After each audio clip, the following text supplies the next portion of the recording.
Hi everyone, welcome to English quiz. आज का जो वीडियो क्लिप जो बनने वाला है ये क्या है, इंग्लिश क्विज है। और बेस्ड किस पे है? टेंस, वॉइस, नरेशन और प्रीपोजिशन में, और इसमें कुछ एक्स्ट्रा इंग्लिश से रिलेटेड, इंग्लिश लैंग्वेज से रिलेटेड कुछ सेंटेंस भी डाला गया है। और ख़ास करके 8, 9, 10, 11, 12 के लिए है। और अगर आपको भी अपने इंग्लिश को टेस्ट करना चाहते हैं, जानना चाहते हैं, अगर प्रैक्टिस करना चाहते हैं तो इस वीडियो को ज़रूर देखें। और इसमें आपको टोटल मिलेंगे 30 क्वेश्चंस। अपने आप को आप टेस्ट कर सकते हैं। इन 30 क्वेश्चन में आपका कितना स्कोर जाता है, इस कमेंट करके अपना स्कोर जरूर बताएं। Let's start. First question for you, who is father of English literature? आपके पास 3 ऑप्शंस है, किंग अल्फ्रेड, जॉफ्री चौसर, सर फ्रांसिस बैकन। और इसका सही आंसर है जॉफ्री चौसर। चलिए मूव करते हैं नेक्स्ट क्वेश्चन की ओर। Who is father of English grammar? आपके पास 3 ऑप्शन है, Geoffrey Chaucer, Lindley Murray, sir Francis bacon.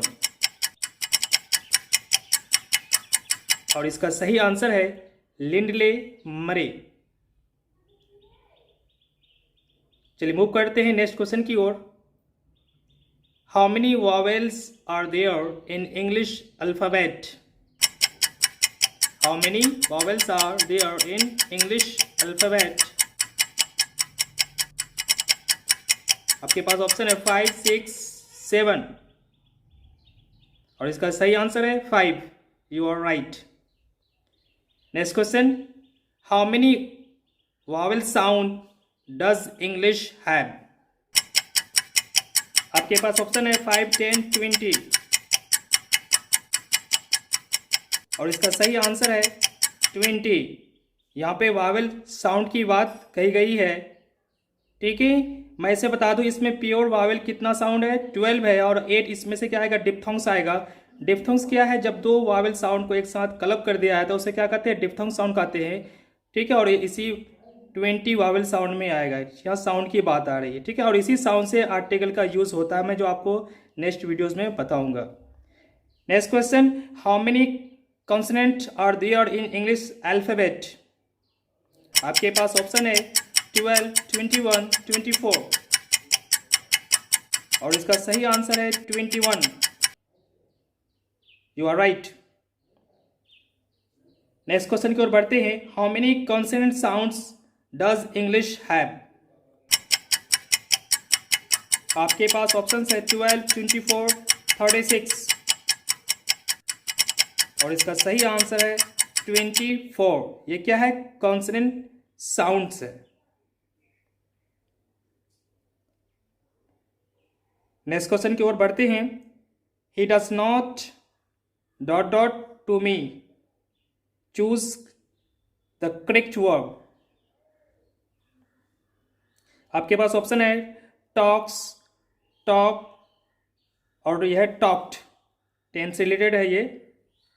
कौन सा वर्ब इसमें सही फिट बैठेगा? आप अपना स्कोर जरूर बताएं टोटल। और इसका सही आंसर है टॉक। ठीक है, डज के बाद भी वन का ही यूज होना है। He does not talk to me, वह मुझसे बात नहीं करता है। Next question, I dot dot to Patna last week, choose the correct verb. और इस आपका ऑप्शन इस प्रकार है, गो, वेंट, गॉन। और इसका सही आंसर है went. I went to Patna last week, यानी मैं पिछले सप्ताह कहाँ गया था? पटना गया था। लास्ट वीक हमेशा पास्ट को शो करता है, इसलिए गो और गोन नहीं होगा। यहाँ पे क्या होगा? सेट प्लस V2, यानी I went to Patna last week. पढ़ते हैं नेक्स्ट क्वेश्चन की ओर। She did not dot dot a song, choose the correct verb. आपके पास ऑप्शन है सिंग, सिंग्स, संग।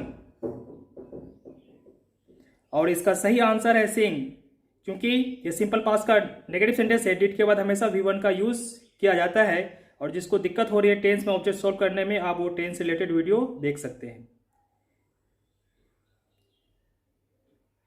नेक्स्ट क्वेश्चन की ओर बढ़ते हैं। चूज द करेक्ट सेंटेंस, इसमें से आपको सही सेंटेंस चुनना है, यह भी टेंस से रिलेटेड है। Where did you go yesterday, where do you go yesterday, where are you going yesterday. और इसका सही आंसर है option number A, where did you go yesterday, कल तुम कहां गए थे। एस्टरडे भी किसको शो करता है, पास्ट को शो करता है, इसलिए इसमें डू नहीं लगेगा और आर भी नहीं लगेगा इसमें। चलिए नेक्स्ट क्वेश्चन की ओर बढ़ते हैं। चूज द करेक्ट सेंटेंस, ये भी है।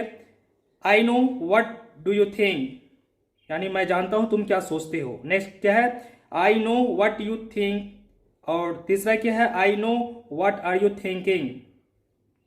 क्या लगता है आपको कौन सा आंसर इसमें सही है। यानी WH वर्ड के साथ एक सेंटेंस और इसमें अटैच है, डबल सेंटेंस है इसमें, डबल क्लाउज। और इसका सही आंसर है answer number B, I know what you think. मैं एक चीज आप लोगों को बता दूं, जब भी WH क्वेश्चन से पहले या बाद में कोई सेंटेंस रहने पर WH के साथ हमेशा असर्टिव सेंटेंस बनता है। यहां पे देखें आप, WH के बाद क्या है, जस्ट यू है ना, और यही सही आंसर है। I know what you think, I know what you think ये गलत माना जाता है। ठीक है, चलिए नेक्स्ट क्वेश्चन की ओर बढ़ते हैं। Choose the correct sentence. I am busy since morning, यानी मैं सुबह से बिजी हूं। Next, I have been busy since morning, और तीसरा है I have been busying since morning. और इसका सही आंसर है option number B, I have been busy since morning. जब भी टाइम हो और काम पहले से शुरू हो तो आपको क्या लगाना है, हैव हैज प्लस बीन के साथ साथ V4, या फिर नाउन है तो नाउन। बिजी से यहाँ बिजिंग नहीं करेंगे, ठीक है, क्योंकि ये वर्ब नहीं है, इसलिए इसमें ING लगाने की जरूरत नहीं है।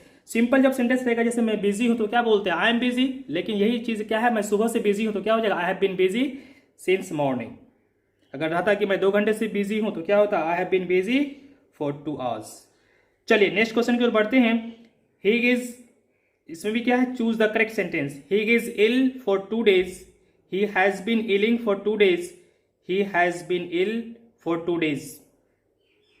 और इसका सही आंसर है option number C, he has been ill for 2 days, यानी वो 2 दिनों से बीमार है। इसमें भी इल में ING लगाने की जरूरत नहीं है। सिंपल अगर सेंटेंस हो बीमार तो ही इज इल है, ठीक है। जब टाइम इसमें दिया आपको कितना, चौथा टेंस में जाएगा, यानी प्रेजेंट परफेक्ट कंटिन्यूअस टेंस का ये सेंटेंस है। ऑप्शन नंबर सी इसका राइट आंसर है। चलिए नेक्स्ट क्वेश्चन की ओर बढ़ते हैं। If I dot dot a bird I would fly, ये एक सेंटेंस क्या है, इमेजिनरी है, कल्पना है ना। तो इसके साथ आपको कौन सा क्या है ना, चूज करेक्ट कीवर्ड, सही कीवर्ड का इसमें यूज करना है। क्या लगेगा इसमें, वॉज, वर और एम। इस टाइप का सेंटेंस अक्सर पूछा जाता है, चाहे 10 का बोर्ड में हो या 12 का बोर्ड में या फिर कॉम्पिटिशन लेवल में, ये भी इस टाइप का सेंटेंस पूछा जाता है अक्सर। If I dot dot a bird I would fly, यानी अगर मैं पक्षी होता तो उड़ता, एक तरह का क्या कल्पना है ये। और इसका सही आंसर है वर्ड। जब भी कल्पना वाली बात आती है ना, तो इसमें क्या लगाना है आपको, वर्ड लगाना है। ये कोई टेंस नहीं है कि आई के साथ वाज लगाना है, इसमें क्या लगाना है आपको, वर्ड लगाना है। अगर मैं पक्षी होता तो उड़ता, if I were a bird I would fly. Next question की बढ़ते हैं। If dot dot to me I will help you, choose the correct sentence. आपके पास ऑप्शंस है, you come, you will come, you would come. और इसका सही answer है option number A, you come. मैं एक चीज बता दूं, इफ के साथ कभी भी विल या वुड का प्रयोग ना करें, ओके। तो आपको क्या यूज करना है, if you come to me I will help you, अगर तुम मेरे पास आओगे तो मैं तुम्हारा मदद करूंगा। नेक्स्ट क्वेश्चन, इसमें आपको क्या करना है, choose the correct passive voice चुनना है, ठीक है। आपके पास 3 ऑप्शंस है, जैसे क्या है, आई ईट मैंगोज, इसमें आपको चुनना है पैसिव वॉइस चुनना है इनमें से। Option number A, a mango is eaten by me, a mango was eaten by me, mangoes are eaten by me. सबसे पहले तो आप इस सेंटेंस को पहचाने की कौन सा टेंस है, तो पता चला ये सिंपल प्रेजेंट का अफर्मेटिव टेंस है और इसमें कीवर्ड नहीं है। आपको वॉइस पता होगा, जब सेंटेंस में क्या होता है, एक्टिव वॉइस में कीवर्ड्स नहीं होता है तो इसमें इज, एम, आर या वाज वर का यूज करते हैं। सिंपल प्रेजेंट में इज, आर, एम और सिंपल पास्ट में वाज वर। तो ये सेंटेंस किसका है, सिंपल प्रेजेंट, तो इज, आर, एम यूज होगा। कौन सा आंसर लगता है आपको, ए या सी?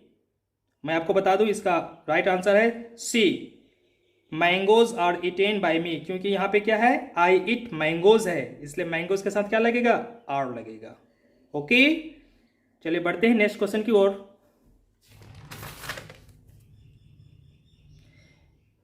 ही हेल्प्ड मी, उसने मेरा मदद किया। Choose the correct passive voice. आपके पास 3 ऑप्शन है, I am helping by him, I was helped by him, he was helped by me. ये सिंपल पास्ट का टेंस है, इसमें क्या लगना है, वॉज वर्ड लगना है। और जैसा कि जानते हैं कि पैसिव वॉइस में हमेशा V3 का यूज होता है। क्या लगता है आपको, कौन सा आंसर सही है? इसका राइट आंसर है option number B, I was helped by him. Subject को ऑब्जेक्ट बनाना है, ऑब्जेक्ट को सब्जेक्ट बनाना है। ओके, वॉज वर्ड के साथ साथ फिर V3 का आपको यूज करना है, साथ में प्रीपोजिशन बाय। नेक्स्ट क्वेश्चन की ओर बढ़ते हैं। Why are you helping me? Choose correct passive voice. ये डब्ल्यूएस क्वेश्चन है, आपके पास 3 ऑप्शन है, why I am helping by you, why am I being helping by you, why am I being helped by you. आप जानते हैं जब भी एक्टिव वॉइस में पहले से इज, एम, आर या वाज वर्ब हो तो इसमें आपको क्या लगता है, बीइंग लगता है, बीगी ING बीइंग। तो चलिए इसका सही आंसर है option number C, why am I being helped by you. Voice में अगर आपको दिक्कत हो रही है ऑब्जेक्टिव में, तो मैं वॉइस का ऑलरेडी वीडियो बना चुका हूं, प्ले लिस्ट में जाके देख सकते हैं। चलिए नेक्स्ट क्वेश्चन की ओर बढ़ते हैं। A mango was eaten by me, choose the correct active voice. यहां पे पैसिव दिया हुआ है, आपको क्या चुनना है, एक्टिव चुनना है।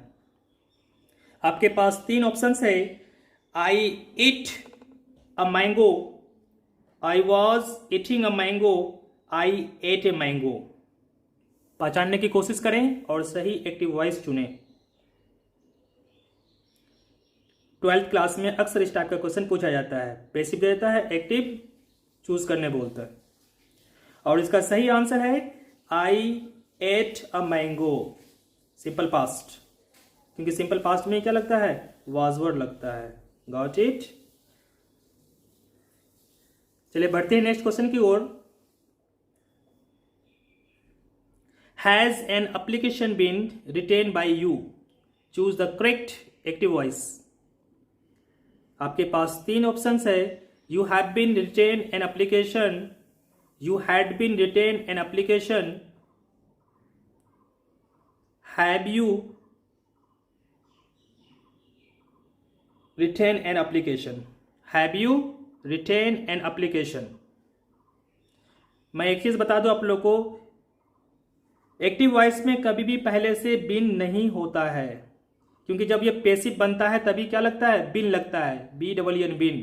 तो इसका मतलब ए और B is not right answer. Right answer is option number C, have you written an application. Have इसलिए बाहर है क्योंकि आपका जो ये क्वेश्चन है इसमें कीवर्ड बाहर है, आप देख सकते हैं इसको।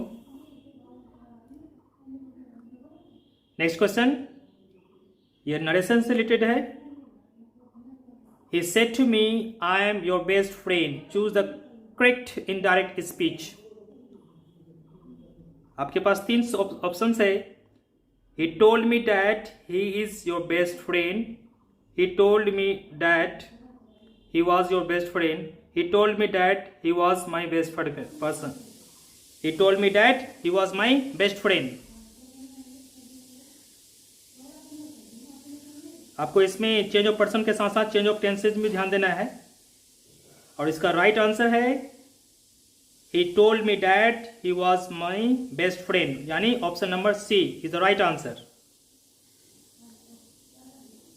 Next question, I said what happened, मैंने कहा क्या हुआ। Choose the correct indirect speech.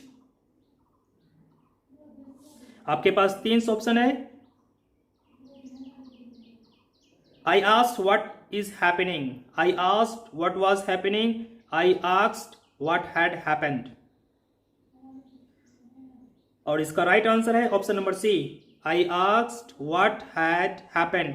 क्योंकि व्हाट हैपेंड क्या है, सिंपल पास, और सिंपल पास किस में चेंज होता है, पास परफेक्ट, यानी हैड प्लस V3। अगर आपको नरेशन सॉल्व करने में दिक्कत हो रही है तो इससे रिलेटेड भी प्लेलिस्ट में जाकर के आप नरेशन का वीडियो आसानी से देख सकते हैं और अपना स्कोर ज़्यादा से ज़्यादा कर सकते हैं। चलिए बढ़ते हैं नेक्स्ट क्वेश्चन की ओर। He said to me are you busy, उसने मुझसे कहा क्या तुम बिजी हो, व्यस्त हो।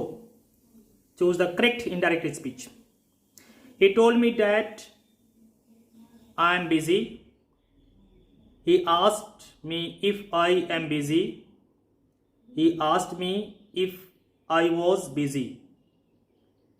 जैसा कि जानते हैं कि ये इनडायरेक्ट स्पीच जो है ये इंट्रोटिव है, कीवर्ड से स्टार्ट है, और इसके इन्वर्टेड कॉमा को हटाने के लिए क्या लगेगा, इफ या वेदर का यूज करते हैं। और यहाँ आपके पास तीन ऑप्शन क्या इफ है, इसलिए पहला ऑप्शन गलत है। अब देखते हैं और दूसरा और तीसरा। और साथ में अब ये भी जानते हैं कि ये कौन सा टेंस है, प्रेजेंट में है, रिपोर्टिंग में पास्ट में, इसलिए कीवर्ड भी चेंज होगा। इस आर किस में चेंज होगा, वॉज वर्ड में होगा। इसलिए इसका राइट आंसर क्या है, option number C, he asked me if I was busy. चलिए नेक्स्ट क्वेश्चन की ओर बढ़ते हैं। He asked me where I had gone. Choose the correct direct speech. यहां पे इनडायरेक्ट दिया हुआ है, आपको क्या चुनना है, इसमें डायरेक्ट चुनना है। चलिए आपके पास तीन ऑप्शंस है। He said to me where had you go, said to me where did you go, he said to me where do you go. जैसे कि अब यहाँ पहचान पा रहे हैं कि क्या लगा हुआ इसमें, हैड है, वेयर आई हैड गॉन। इसका मतलब ये चेंज हो क्या है, कहां से, सिंपल पास्ट से हो गया, simple past change to past perfect. तो चुनिए कौन सा पास्ट परफेक्ट है, यानी option number B, he said to me where did you go. और साथ साथ क्या है, चेंज ऑफ पर्सन भी हुआ है इसमें। जब आप इसको ऑप्शन को सॉल्व करेंगे तो इजीली आ जाएगा, फिर आपको बात समझ में आ जाएगी। Option number B is right answer. चलिए नेक्स्ट क्वेश्चन की ओर बढ़ते हैं। My father said to me that I had too many friends. क्या चुनना है आपको, डायरेक्ट स्पीच चुनना है, इसमें भी इनडायरेक्ट दिया हुआ है। आपके पास तीन ऑप्शन है। My father said to me you many friends, my father said to me you have too many friends, my father said to me I have too many friends. और इसका राइट आंसर है option number B, my father said to me you have too many friends. चलिए next question की ओर बढ़ते हैं। ये preposition related है। Choose the correct preposition. It depends dot dot you. आपके पास तीन ऑप्शन है, इन, ऑन, एट, और इसका सही आंसर है ऑन, क्योंकि डिपेंड्स के साथ हमेशा क्या लगता है, ऑन। ये तुम पर निर्भर करता है, depends on you. Next question, he is senior dot dot मी। इसमें आपको प्रीपोजिशन चुनना है। आपके पास ऑप्शन है फ्रॉम, टू, ऑन, और इसका सही आंसर है टू। चाहे सीनियर हो, जूनियर हो, सुपीरियर हो, है ना, इंफीरियर हो, ये सबके साथ क्या लगता है, प्रीपोजिशन टू लगता है। इसलिए राइट आंसर क्या है, टू आंसर इसका, option number B, he is senior to me. Next question, he died dot dot jaundice. आपके पास तीन ऑप्शन है, फ्रॉम, इन, ऑफ,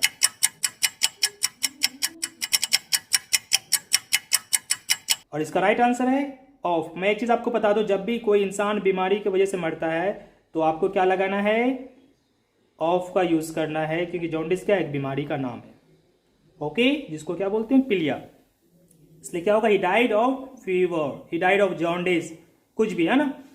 आपको इन या फ्रॉम लगाने की इसमें जरूरत नहीं है। चलिए नेक्स्ट क्वेश्चन की बढ़ते हैं। I believe dot dot you. आपके पास तीन ऑप्शन है, ऑन, इन, इट, और इसका सही आंसर है इन। यू आर राइट, क्योंकि बिलीव के साथ क्या लगता है, इन। मुझे तुम पर विश्वास है या मैं तुम पर विश्वास करता हूं, I believe in you. Next question, no comments dot dot this matter, यानी इस मैटर पर कोई बहस नहीं। आपके पास तीन ऑप्शन है, एट, इन, ऑन, और इसका सही आंसर है ऑन। कमेंट के साथ हमेशा प्रीपोजिशन ऑन का यूज किया जाता है, ओके। आई होप ये आपको वीडियो इंग्लिश क्विज अच्छा लगा होगा, जो रिलेटेड किससे था, टेंस, वॉइस, नरेशन और प्रीपोजिशन। आपको वीडियो कैसा लगा? ठीक है, आप कमेंट बॉक्स में जरूर अपना कमेंट लिखें और आपका स्कोर कितना आया इसमें आउट ऑफ 30 ये भी जरूर बताएं। आज के लिए इतना ही। Thank you so much, take care, bye bye, जय हिंद, जय भारत।